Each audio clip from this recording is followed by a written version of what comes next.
Hello, my name is Andrew Geary, and welcome to Seismic Soundoff, in-depth conversations in applied geophysics.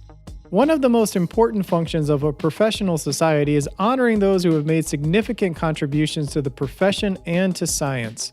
For one of my favorite episodes from last year, Seismic Soundoff again highlights two of the award winners from 2018, Albert Tarantola and Mrinal Sen. Albert Tarantola was awarded the 2018 Maurice Ewing Medal, the highest honor given by the SEG to a person who has made distinguished contributions both to the advancement of the science and to the profession of exploration geophysics. In a first for the award, Albert Tarantola was awarded this prestigious honor posthumously. I speak with Roel Snieder on his colleague receiving this honor. Mrinal Sen was awarded the 2018 Virgil Kauffman Gold Medal, an honor given to a person that has made an outstanding contribution to the advancement of the science of geophysical exploration as manifested during the previous 5 years. We also will have a future episode speaking to the inaugural winner of the Craig J. Beasley Award for Social Contribution, Paul Bowman. For a full list of the 2018 honors and awards, please visit seg.org/podcast. First, my conversation with Roel Snieder. So this year marks the first time SEG has bestowed its highest honor, the Maurice Ewing Medal, posthumously. You kindly accepted the Maurice Ewing Medal on behalf of Albert Tarantola. What did it mean to you to be able to accept this award on Albert's behalf? Well, that's an interesting question. When I was first asked to do it, it seemed sort of like, okay, I'm helping out with something that needs to be done. And then I started thinking about it, and Albert Tarantola, and I'll call him Albert. We go back since the mid-1980s. I know him for a long time. He was a colleague and a good friend, and it was quite emotional for me to be up there and to speak on his behalf. I mean, of course, I couldn't really speak on his behalf, but yeah, it was a very emotional moment for me, and it also was important for me to be able to share that with the SEG members that were present at the honors and awards ceremony. For those that may not know of Albert, could you please tell us a little bit about what his contributions were to geophysics, as well as a little bit about himself? Yeah, so Albert came from, he had a training in general relativity, which is important. I'll explain that later. And then he came into geophysics by working on geodesy. So he was involved also with geodetic fieldworks in Africa. And then he really moved into sort of the seismic work by combining sort of Bayesian statistics with seismic imaging. And I think it's interesting that his whole framework for doing it was based on measuring probabilities, which all has to do with measuring with measures of mathematical quantities. And that of course he picked up in general relativity, which has to do with the measures of space-time, the curvatures of space-time. And I think that really influenced his work in geophysics. Regarding his personality, he was a very passionate man. He was passionate about everything he did, and if he wasn't passionate about something, he just would not do it. He was very outspoken. He would sometimes have big arguments with others because he felt very strongly about issues, whether they were scientific or societal. So he was always in the midst of controversy, but I would say in a good way. He would stir the pot, and he would love stirring the pot. And he also just loved interacting with people. He just thrived being around people and working together with people. There are two things that really stood out to me in your acceptance speech, both revolving around quotes that Albert signed for you in two books, one of his own, I believe. Could you tell us these quotes and what they say about him? Sure, yeah. So the first quote that I mentioned was, it sort of goes back to an episode when we were in his office, and he learned that I'd never studied general relativity, which, as I mentioned earlier, was very important for him. So he said, c'est impossible, it's impossible. And so he goes to his bookshelves, takes out the book of Weinberg, which is a very expensive and a very heavy book. And he wrote into it, rends-moi le même poids en retour, mais en idée. So give the same weight back to me, but as ideas. And, Albert was a man of ideas, whether they were scientific or societal. He mostly cared about ideas, and he especially loved fundamental ideas. The more fundamental they were, the more passionate he was about them. And I also had his book, Elements for Physics, and he wrote in it, Pour Roel, en souvenir d'une longue complicité intellectuelle. For Roel as a memory for a long intellectual complicity. And he loved, I love that word, intellectual complicity, because that's what he loved to do with his friends, to just have long conversations, talk about science, talk about other issues. He was a very, very intellectual man in that regard. What is your favorite memory of Albert? Well, he was a colorful person, so I have many memories of him. But I think one of my favorite memories were that we were talking in his office about quantum mechanics, and he had never studied quantum mechanics. And he realized what a gap that was. And what a normal person would have done is would have gotten a book and study quantum physics. But Albert was a big thinker, so he immediately picks up the phone, calls the biggest experts on quantum mechanics in France, who happen to work at the École Normale Supérieure in Paris. And he introduced himself, and he says, I'm Professor Tarantola. I discovered I know nothing about quantum mechanics. Could you meet with me once a week to teach me? And that's what he did. And so he bought 2 copies of a wonderful book on quantum mechanics, Quantique. One copy for him, one copy for me, that we studied together. And then once a week we would go to his colleague whom we had never met before. And it was sort of funny because Albert sort of struggled with the quantum physics and I struggled with French because all the conversations were in French and the book was in French. I think the whole episode, first of all, it was just a way to spend a lot of time with him together on a professional topic. But it also speaks to the way he would do things. He was a big thinker. If you want to learn a new topic, you call the ultimate expert in the country to teach you. And he just made that commitment to himself also. Okay, I'm going to study this. I'm going to spend every week, I'm going to sit down together with Roel. We're going to study this together. And we just had a wonderful time. But it also sort of sheds lights on his character of thinking big. What would Albert have said had he accepted this award? That's a good question. Even when Albert was alive, it was always difficult to predict what he would say. He would change his mind often. I once remember he was giving a talk at a summer school, and he started off by saying, I was thinking about my talk last night, and I discovered it was all wrong. We have to start all over again. And so he would start on a completely different path. So it's dangerous to speculate on what he would think. I think he would thank the SEG. I think he would thank his wife Maria for her support over so many years.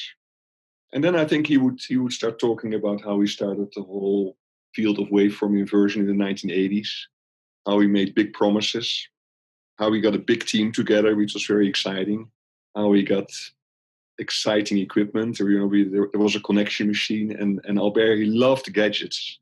He had all sorts of gadgets. He loved them. And that in the mid-90s, he discovered he just could not deliver. The computers of those days could not do the task. And then that was typical Albert. He just walked away from it. He says, okay. And he went to a conference, the IUGG meeting in Vienna, and he just got up there. And he basically got up in front of 400 people, and he said, I made all these promises. It cannot be done. You have to find a different way. But he was wrong. And in 2005, the whole field came back. Then the full waveform inversion became big. And he probably would describe how he much enjoyed seeing it come back. And he just saw the beginning of the comeback of that whole field. And then I think he would thank the people he worked with. He couldn't name all of them because there's a ton of them, but he would probably pick out a few. That's my guess. You had mentioned that what Albert really wanted to do was devise a theory that would change the world. You've talked a lot how he was big on ideas. So how do you think he would have done that? Well, because I know that for as long as I know him, in parallel to his work on geophysics, he always was working on some very fundamental physical problems in very unconventional ways. And so I think it was just after the years after I left Paris, he got sort of obsessed with the torsion of space-time. So in general relativity, space and time has a curvature, but he says, no, we also have to take the torsion into account. And he got really interested in that. And I think I think his deep wish was to come up with a theory that would sort of account for that extension of general relativity and use that to explain, for example, the stability of the electron. One day I talked to him, he was super excited because he could explain the stability of the electron from the torsion of space-time. And then later he wrote this book, Elements of Physics, which is not well known in the geophysics community, which was less ambitious, but it also was a big picture view of physics, a bigger picture than what most people do. And I think he wanted to make sort of fundamental changes. To be honest, I don't think he achieved that. But I think for every 100 or 1,000 Albert Einsteins, there's probably 99 or 999 attempts. And I think he was one of those. How does his contributions live on today? Well, I think he really, his whole Bayesian framework for basically model estimation in geophysics has become wildly popular. And it's been wildly popular in seismic imaging because it also paved the way for full waveform inversions and to do that in very effective ways, but also in other areas of geophysics, whole Earth geophysics. His sort of statistical framework is very widely used. So I think he had a big impact. I think the impact was actually so big that people don't even think about it anymore. Like, okay, this was his contribution, but he put a statistical framework up for model estimation in geophysics, and of course, model estimation is one of the biggest things that we do in geophysics. So I think that would be his biggest contribution. I also think that people are sort of abusing his work because what Albert described as sort of a priori knowledge, what you know about a model before you analyze the data, people use as a tool to make the solutions stable, which would go very much against his philosophy. But he definitely had a gigantic impact. And the whole field of full waveform inversion, which is very, very popular now in the SEG crowd, he basically build a foundation for it.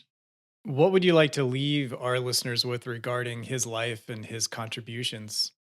I think he would say, never give up, be bold, dream, be willing to engage, don't just march on the same path. I think he really would want us to make a difference, both scientifically and also in other ways. And he would encourage us to do so with a zesto and a gust, which he also had for his life and his work. Is there anything else you would like to share? No, I mean, I feel very privileged I had a chance to work with him, and I know I'm not alone. The nomination for him was written by a large group of people, and so I think there's a lot of people who miss him. I think his passing away was a real loss for the community, and I miss him too. What more can I say?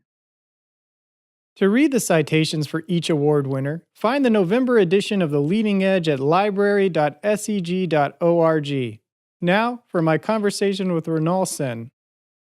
What was your reaction when you learned that you would receive the Virgil Kauffman Gold Medal? Well, I was pleasantly surprised. When I first saw the email from Mandy, I thought I was being asked to write a letter for someone. However, when I read the mail and I found that I was selected for this award, I felt truly honored. What, kind of taking a step back, what excited you about pursuing a career in the geosciences? Well, I grew up in a small town. It's a beautiful town surrounded by mineral resources. Only a few miles to the north, we have mica mines. And in the south and southwest, we have a vast span of coal mines. So I grew up wondering where all these resources came from and how could people figure out where to dig. At the same time, I was really passionate about physics and math in high school. So when I went to college at the Indian School of Mines, geophysics was a natural choice. Was it pretty easy for you to discover that there was a connection between math and physics and the rocks and those resources you grew up near? In the beginning, it was not. It was more geology. But after a year or so, I saw the connection and I got really excited about it. Why do you love geophysics? Well, actually, working in geophysical problems is like solving puzzles. And I read papers and articles from many disciplines other than geosciences as well. And I find many similarities in the problems. And in fact, in other words, it's really the cross-disciplinary nature of geophysics that excites me the most. Speaking of papers, how have you managed to create a record of more than 3,300 citations? It's actually more than 8,000. Sorry. Woo! Well, I stand corrected. I'm even more just in awe. generally I do not look at this number, but I do find it very satisfying that my peers find our work useful. We work on some of the most challenging problems, and I guess that must be the reason for a large number of citations of our work. What are you most proud of to date regarding your accomplishments and contributions to the field? Well, of course, I'm indeed happy that we're able to make useful contributions in research, but I'm really proud of the large number of graduate students and postdocs who work with me and are working and are making contributions in the industry. On the personal side, I'm proud that my own daughter is a geophysicist and my son is a mathematician. So they are both working in a field that are very close to my heart. Do they ever call on you for some help? But they try not to. But I give them advice anyways. It's hard-earned advice you have, 8,000 plus papers. In the award citation, the authors say you show no sign of letting up. So what are you most excited for looking ahead in your work? In geophysics, there is no shortage of challenging problems. That is the most exciting part. And as the computers get faster, we try to solve problems that we would not even think about solving some years ago. And that's what really keeps us all going. It's really exciting field to be in. Speaking of these students that you're proud of, is there one thing that you hope your students that pass through your way remember about geophysics? Yes, the geophysics is a branch of geosciences. And so the most important part or most important goal is to unravel the mysteries of the subsurface. And do not believe in any technique that does not work on real data. That would be my advice to all of my students, and I've done that several times. For those that didn't have a chance to hear your acceptance speech at Anaheim, could you provide a little excerpt of your speech? Many years ago, during one of the SEG conferences, I went up to the recipient of the Kauffman Medal of that year. I was a fairly young scientist then, and congratulated him. And to that, he said, Mrinal, I must have done something good. So I feel the same feeling. And I'd like to thank the geophysics community in general for the recognition and considering me worthy of this medal. Thank you.